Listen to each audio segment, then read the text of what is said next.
जर तुम्हाला काही बनायचं असेल तर गरुड बना, पण पोपट बनू नका।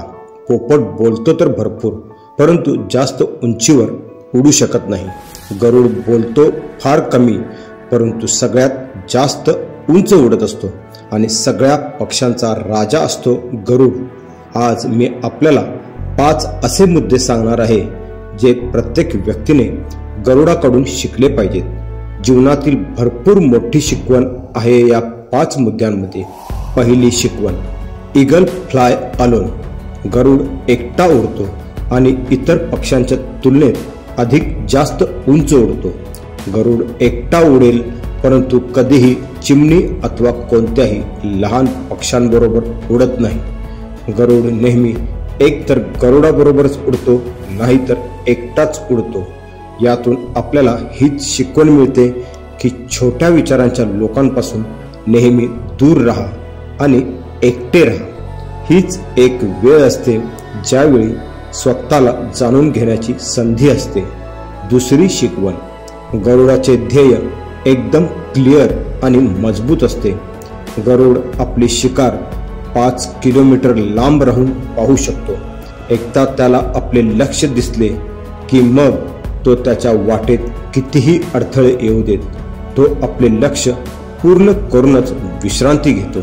यातून अशी शिकवण मिळते की आपले ध्येय एकदम क्लिअर ठेवा, मग ते ध्येय गाठण्यात आपल्याला कितीही अडचणी येऊ देत। गरुडासारखे मागे हटू नका, ते पूर्ण करा। तिसरी शिकवण, eagle never eat dead things. गरुड कधीही मेलेल्या जनावरांना खात नाही, तो नेहमी जिवंत शिकार करून खातो। आणि यातून आपल्याला ही शिकवण मिळते की आपला भूतकाळ आहे तो मेला आहे, म्हणून त्या मेलेल्या विचारांकडे लक्ष देऊ नका आणि आपल्या येणाऱ्या ताज्या भविष्याकडे लक्ष द्या। आपल्या जुन्या आठवणी ज्या आपल्याला त्रास देतात त्या तिथेच राहू द्या जिथे त्यांची जागा आहे। तुमच्या भूतकाळची जागा भूतकाळात आहे, त्याला आपल्या वर्तमानमध्ये येऊ देऊ नका। कारण जर एकदा तुमचा भूतकाळ तुमच्या वर्तमानमध्ये आला तर तो भूतकाळ तुम्हाला कधीच वर्तमानमध्ये राहू देणार नाही। भूतकाळात तुमच्या आयुष्यात कितीही वाईट झाले असले तरी त्या आठवणी, ते विचार मेलेले आहेत, म्हणून त्या गरुडासारखे बना जो कधीही मेलेले अन्न खात नाही। चौथी शिकवण, जेव्हा मोठे वादळ वारे येते तेव्हा गरुड अधिक उत्साहित होतो। पाऊस येतो तेव्हा सारे पक्षी लपून बसतात, परंतु गरुडाला भरपूर आनंद होत असतो। जेव्हा सोसाट्याचे वारे येते त्यावेळी गरुड त्या वाऱ्याच्या मदतीने अधिक उंच उडतो आणि उडत उडत इतका उंच उडतो की ढगांच्याही वर तो पोहोचतो। यातूनही आपल्याला एक शिकवण मिळते की अडचणीतही आनंद शोधा।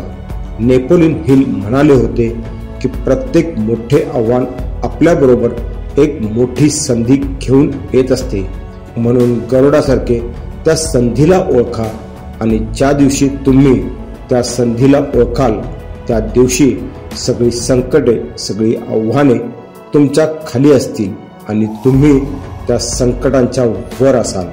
5वी शिकवण, गरुड आपल्या घरट्यातील मऊ गवत नेहमी काढून टाकतो, कारण त्याची पिल्ले त्यामध्ये आरामदायी व्हायला नकोत। जर घरटे त्याच्या पिल्ल्यांसाठी आरामदायक झाले तर ते घरट्यातच राहणे पसंत करतील, म्हणून तो कधीही असे होऊ देत नाही। गरुड एक पक्षी आहे, त्यालाही माहीत आहे की there is no growth in comfort zone. आपण तर मनुष्य आहे आणि मनुष्य असून बरेच लोक ही गोष्ट समजतच नाहीत की तुम्ही जितके जास्त कम्फर्ट झोनमध्ये राहाल तितके भविष्यात तुमचे जीवन अधिक अनकम्फर्टेबल होऊन जाईल। तर मित्रांनो, गरुडाकडून आपल्याला मिळणाऱ्या या 5 शिकवणीपैकी कोणती शिकवण आपल्याला जास्त आवडली हे कमेंट करून सांगायला व व्हिडिओला लाईक आणि चॅनलला सबस्क्राईब करायला विसरू नका। भेटूया अशाच पुढील प्रेरणादायी व्हिडिओमध्ये। धन्यवाद। जय महाराष्ट्र।